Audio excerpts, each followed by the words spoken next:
Look, this morning I woke myself up laughing. About what? I have no idea. Okay? But I legit woke myself up laughing. I don't know what I was dreaming about. I don't know what I was thinking about in my sleep, but I legit woke myself up laughing. So, I mean, I'd rather wake up laughing than wake up sad, hurt, upset. But I don't know. I want to know what I was laughing at that had me literally get up out of my sleep. Hey, Bella Bada Bing, how are you? Um, I just want to know what could have been so funny that I woke myself up laughing about. I don't know. But it was funny then. I wish I knew now. Um, Sorry, I had to jumpstart myself because I start work in a little under an hour. So I just found it funny. Perhaps, I'll go with that. Perhaps. Um, I just think it's funny because I went to sleep last night. I was watching one of the Assassin's Creed full gameplay, and I just turned my TV off and I went to sleep. And about 6:30, I want to say, I don't know, I was asleep. Um, I started giggling, then I started chuckling. So it was a laugh fest, and I live by myself. So my neighbors probably thought I was insane, but that's okay. It is, and thank you, Bella. I've been dealing with a lot silently, and I've been kind of getting it out on my YouTube channel and on Instagram. But it's good to wake up laughing. I just feel a little lighter, and what? I mean, it wasn't to depress anybody. It's just, you know, things were said, and I have not contacted anybody in my family, if I'm still a part of it. But, it is what it is. But I've been dealing for months silently, and I have not been self medicating. I've just been working and really staying to myself. I even keep my phone in airplane mode because I just can't. And I'm using my other phone, and it's in airplane mode, just on Wi Fi. So, this has been an ongoing thing since I was a child. I would battle depression, sadness, anger, but the older I got, all three became one. So I could be crying 1 minute.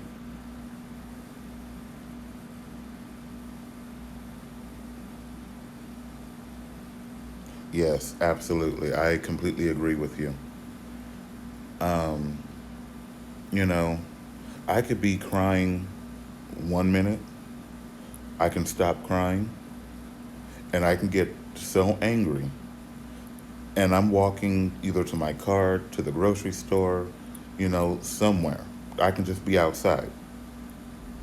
And somebody can look at me the wrong way or say the wrong thing to me. And when you picture a leopard jumping from a rock to its prey, that's me. Literally. I have jumped onto the hood of a car, standing about, I want to say, 6 or 7 feet away. And I landed my knees on the beginning of the hood up by the windshield, and my hands were literally on the windshield. So that's how I get. And then a few hours later, once I calm down from that, it goes into depression. So I, it's a lot. And I thought, you know, I'd have my mom to vent to talk to. That's out.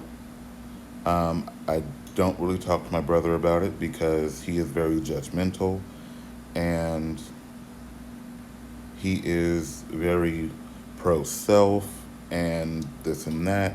So I'm just like, you know what? We're going to stay silent. And that's what I've been doing for years. You know, me being in my early teens up until now, 32, it's gotten worse. But since, so do I really do. Because it's not right to be selfish, especially with family. So that was my first message. And, you know, I get very violent. I am very aggressive. I'm a very aggressive person. You know, I'm from New York. You know, what do you want from me? And, you know, it does. And you know what, Bella? It's like now I have no emotion. No emotion. You know, people say and do things, and I'm just like, okay. So when it comes to people and I have no expectations. The only thing I expect is to people to be the exact same because people do not change. A leopard can't change its spots. So I literally have nothing left for people because no matter what I say, do, how I dress, how my hair is, people are going to have something to say. So you know what? Say it.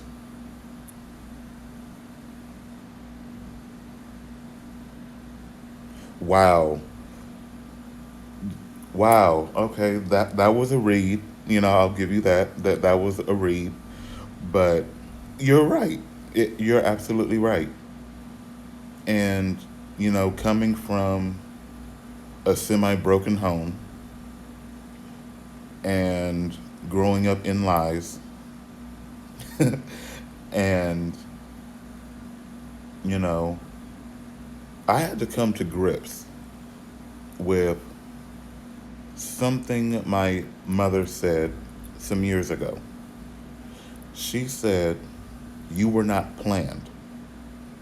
I had you so your brother can have someone to play with." So, no, I didn't have to raise myself. My mother raised me, and my grandmother, God rest her soul. But when I was of age, um, actually, when I was 15, turning 16, I had a son. You know, he was born on my birthday. And that same day, same hour he was born. Yeah, exactly. I'm very closed off. And in that way, emotionally, I had to really deal with myself because nobody ever could. No, I see. Me and support systems, we don't get along. To be honest, we don't get along because it's a group of people I don't know, and it's like, dude, leave me alone. Don't say anything to me. But you know, when I lost my son in my arms, The hospital staff had to literally pry him from my arms, and I think that's what spiked my rage because I was about 5 feet from the bed, away so they can clean her up and all of that.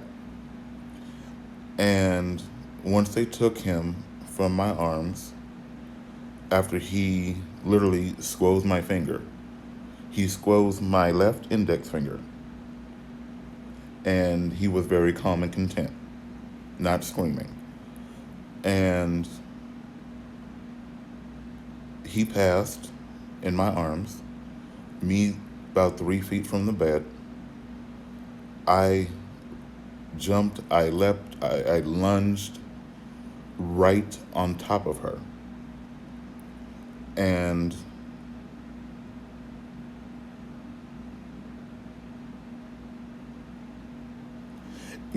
I've come to grips with it because I knew that he was given to me for a reason. There is a reason for everything, but that is a deep hurt that will never go away, and I've accepted that. So when I lunged, I went directly for her neck. And her father and her mother were there. And it's like they didn't try to stop me. They didn't do anything because I think they knew she was on drugs, but I didn't know because around me there was no acts, there was no interaction of drug use around me. So 15 turning 16, I wanted to end her, but I didn't because the hospital staff pulled me off of her. And no, honestly, I thank you for that, but I've experienced loss, and the loss and hurt of losing a child never goes away. But I did have to learn to accept it. So it's okay. But after the hospital staff pulled me off of her, she had already lost a lot of blood and this and that, giving birth. I wanted to take her out, but hospital staff pulled me off. Um, um, but later on, I saw her sometime later after she healed. She's driving a white BMW. She's still in my area. And I'm like, how dare you show your face in this area? She wouldn't even look at me. So I knew she felt guilty. And that's okay. That will forever haunt you wherever you are, even if she's still living, because her father told me that she was still drugging. She was drugging even more.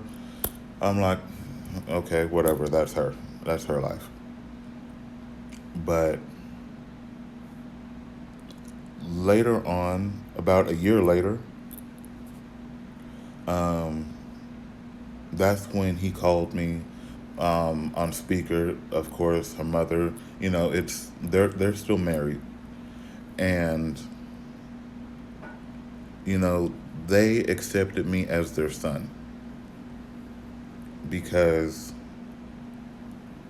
I've never done anything to abuse or misuse their trust. So I guess I'm thankful. No, I am thankful for them because, when I was told by my birth mother to find another family, okay, and I still haven't told her that they've accepted me as their son, even to this day. And my dad and I FaceTime all the time. And that's another thing I love about my iPhones, iPad, I can still put it in airplane mode and still connect it to Wi-Fi, and I can still get his texts and his calls. But sorry, I'm on YouTube watching Tasha K on her second channel. So, you know, yeah, I woke up happy this morning, laughing at what? I don't know. But my son's birthday is the exact same day as mine, and that is never a good day. There was a day I tried to go through that day sober around noon, I want to say. I went to the store and I bought 2 grown bottles of Amsterdam, and I drank myself silly to the point where I was four-wheeling it through my house, you know, and then to get in my bed, I had to ATV it. But, you know, things happen for a reason. But ending on a happy note,